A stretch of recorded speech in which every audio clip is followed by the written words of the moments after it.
Philae is currently an island in the reservoir of the ALll Dam, downstream of the ALll Dam and Lake Nasser, Egypt.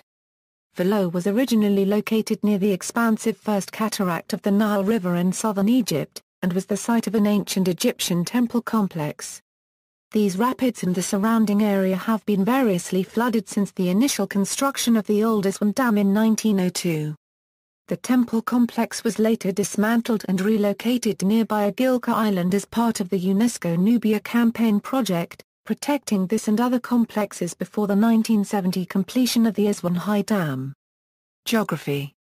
Philae is mentioned by numerous ancient writers, including Strabo, Diodorus, Ptolemy, Seneca, Pliny the Elder. It was, as the plural name indicates, the appellation of two small islands situated in latitude 24° north, just above the First Cataract near Aswan. Grossgert computes the distance between these islands and Aswan at about 100 kilometers. Despite being the smaller island, Philae proper was, from the numerous and picturesque ruins formerly there, the more interesting of the two. Prior to the inundation, it was not more than 380 meters long and about 120 meters broad. It is composed of syenite stone, its sides are steep and on their summits a lofty wall was built encompassing the island. Since Philae was said to be one of the burying places of Osiris, it was held in high reverence both by the Egyptians to the north and the Nubians to the south. It was deemed profane for any but priests to dwell there and was accordingly sequestered and denominated the Unapproachable. It was reported too that neither birds flew over it nor fish approached its shores. These indeed were the traditions of a remote period. Since in the time of the Ptolemies of Egypt, Philae was so much resorted to, partly by pilgrims to the tomb of Osiris, partly by persons on secular errands, that the priests petitioned Ptolemy Physcon to prohibit public functionaries at least from coming there and living at their expense. In the 19th century AD, William John Banks took the Philae obelisk on which this petition was engraved to England. When its Egyptian hieroglyphs were compared with those of the Rosetta Stone, it threw great light upon the Egyptian consonantal alphabet. The islands of Philae were not, however, merely sacerdotal abodes. They were the centers of commerce also between Roa and Memphis. For the rapids of the cataracts were at most seasons impracticable, and the commodities exchanged between Egypt and Nubia were reciprocally landed and re-embarked at Syene and Philae. The neighboring granite quarries also attracted a numerous population of miners and stonemasons. And, for the convenience of this traffic, a gallery or road was formed in the rocks along the east bank of the Nile, portions of which are still extant. Philae also was remarkable for the singular effects of light and shade resulting from its position near the Tropic of Cancer.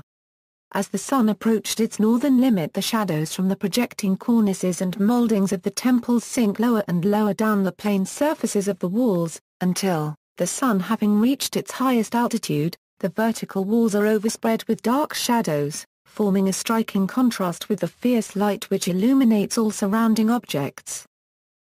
Construction. The most conspicuous feature of both islands was their architectural wealth.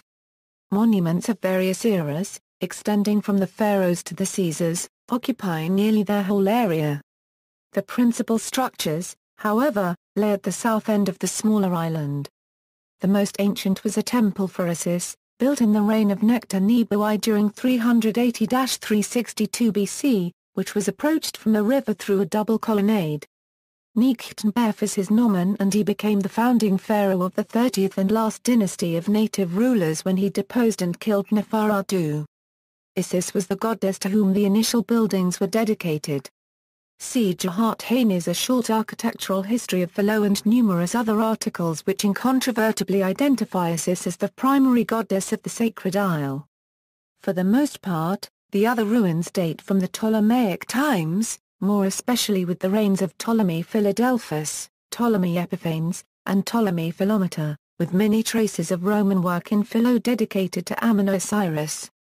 In front of the propyla were two colossal lions in granite, behind which stood a pair of obelisks, each 13 meters high. The propyla were pyramidal in form and colossal in dimensions. One stood between the dromos and pronaos, another between the pronaos and the portico, while a smaller one led into the sekos or adytum. At each corner of the items stood a monolithic shrine, the cage of a sacred hawk. Of these shrines one is now in the Louvre, the other in the museum at Florence. Beyond the entrance into the principal court are small temples, one of which, dedicated to Isis, Hathor, and a wide range of deities related to midwifery, is covered with sculptures representing the birth of Ptolemy Philometor, under the figure of the god Horus. The story of Osiris is everywhere represented on the walls of this temple, and two of its inner chambers are particularly rich in symbolic imagery. Upon the two great Propyloa Greek inscriptions intersected and partially destroyed by Egyptian figures cut across them. The inscriptions do not at all belong to the Macedonian era, and are of earlier date than the sculptures, which were probably inserted during that interval of renaissance for the native religion which followed the extinction of the Greek dynasty in Egypt in 30 BC by the Romans. The monuments in both islands indeed attested, beyond any others in the Nile Valley, the survival of pure Egyptian art centuries after the last of the pharaohs had ceased to reign. Great pains have been taken to mutilate the sculptures of this temple. The work of demolition is attributable, in the first instance, to the zeal of the early Christians, and afterward, to the policy of the iconoclasts, who carried favor for themselves with the Byzantine court by the destruction of heathen images as well as Christian ones. It's notable that images icons of Horus are often less mutilated than the other carvings. In some wall scenes, every figure and hieroglyphic text except that of Horus and his winged solar disk representation have been meticulously scratched out by early Christians. This is presumably because the early Christians had some degree of respect for Horus or the legend of Horus. It may be because they saw parallels between the stories of Jesus and Horus. The soil of Philae had been prepared carefully for the reception of its buildings, being leveled where it was uneven, and supported by masonry where it was crumbling or insecure. For example, the western wall of the Great Temple, and the corresponding wall of the Dromos, was supported by very strong foundations, built below the pre-inundation level of the water, and rested on the granite which in this region forms the bed of the Nile. Here and there steps were hewn out from the wall to facilitate the communication between the temple and the river. At the southern extremity of the Dromos of the Great Temple was a smaller temple, apparently dedicated to Hathor. At least the few columns that remained of it are surmounted with the head of that goddess. Its portico consisted of 12 columns, 4 in front and 3 deep.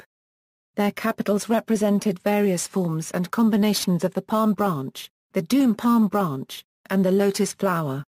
These, as well as the sculptures on the columns, the ceilings, and the walls were painted with the most vivid colors, which, owing to the dryness of the climate, have lost little of their original brilliance.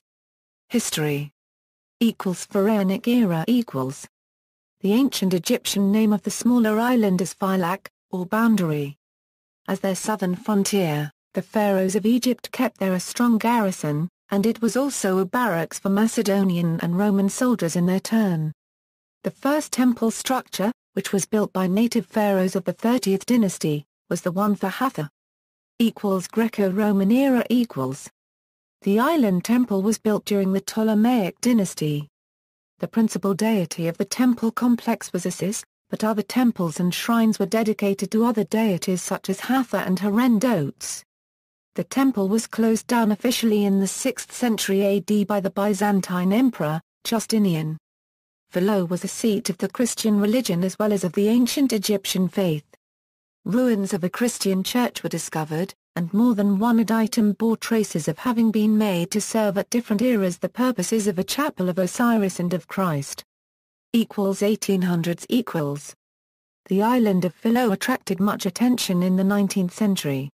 In the 1820s, Joseph Bonamy the Younger, a British Egyptologist and museum curator, visited the island.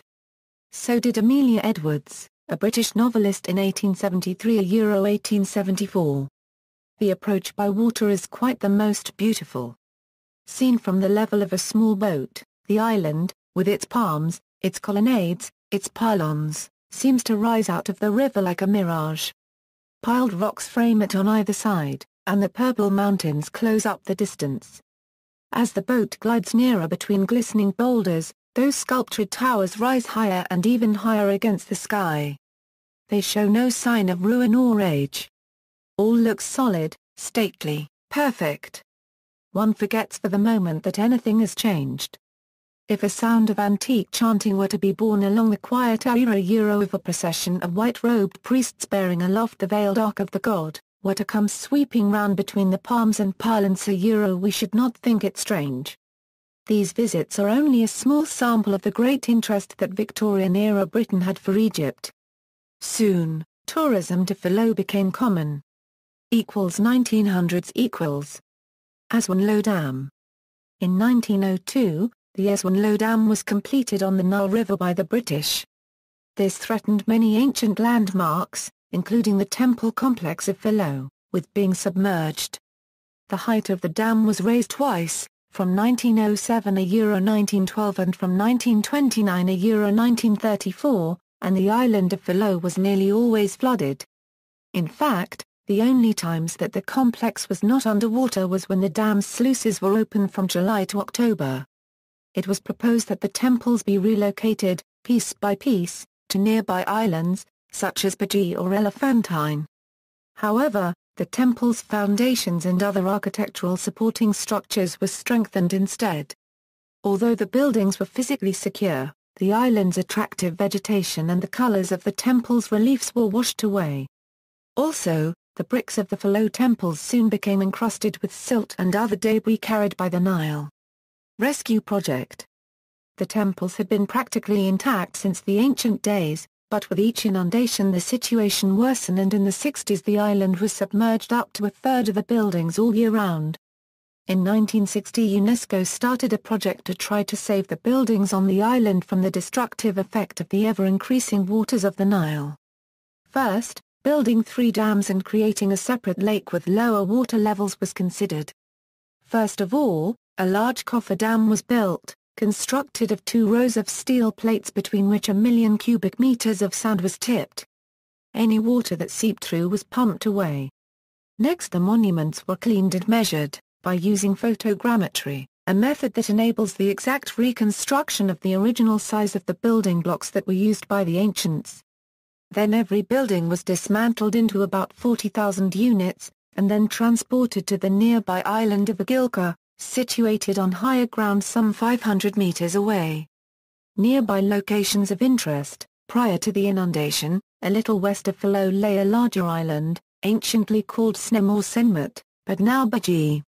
It is very precipitous, and from its most elevated peak affords a fine view of the Nile, from its smooth surface south of the islands to its plunge over the shelves of rock that form the first cataract. Philae, Bayer copyright, and another lesser island divided the river into 4 principal streams, and north of them it took a rapid turn to the west and then to the north, where the cataract begins. Baji, like Philae, was a holy island. Its and rocks are inscribed with the names and titles of Amenhotep III, Ramesses the Great, Psamtichus II, Apries, and Amasis II, together with memorials of the later Macedonian and Roman rulers of Egypt. Its principal ruins consisted of the propylon and 2 columns of a temple, which was apparently of small dimensions, but of elegant proportions. Near them were the fragments of 2 colossal granite statues and also an excellent piece of masonry of much later date, having the aspect of an arch belonging to some Greek church or Saracen mosque. See also, Abu Simbel, Island and Site, Agilka, Island and Site, Baji, Island and Site, Elephantine, Island and Site, Aswan, Diocese of Philae, Luxor. References: This article incorporates text from a publication now in the public domain. Smith, William, ed. Philae. Dictionary of Greek and Roman Geography. London, John Murray. Further reading: Arnold, Dieter. Temples of the Last Pharaohs. Oxford University Press. ISBN 978-0-19-512633-4. Dijkstra, Jits H. F. Philae and the End of Ancient Egyptian Religion. Peters. ISBN 978-90-429-2031-6. Haney, Gerard. A Short Architectural History of Philae. Bulletin de l'Institut français section A's Darcher copyright Ologie Orientale 85. Cockerman, Ha paragraph LGR. Philae. Indielman, Jacko. Wendrich, Willick. UCLA Encyclopedia of Egyptology. Department of Near Eastern Languages and Cultures, UC Los Angeles. Basilica, Eleni. Ptolemaic Philae. Peters. ISBN 978-90-6831-200-3. Winter, Eric. Philae. Textes et langages de la première guerre pharaonique, 151 Copyrights de recherches, 1822 à 1972. Homage à Jean von a section War Champollion. Institut von a section A's Darcher Copyrightologie Orientale. External links, Philae Satellite View at Google Maps, at 1911 Encyclopaedia Britannica, Sacred Temple Island of Philae, Philae at Mark Milmore's Ancient Egypt, Philae at Egypt Sites, Cruising the Nile, Philae at ALll Egyptology, Philae Temporal Photos.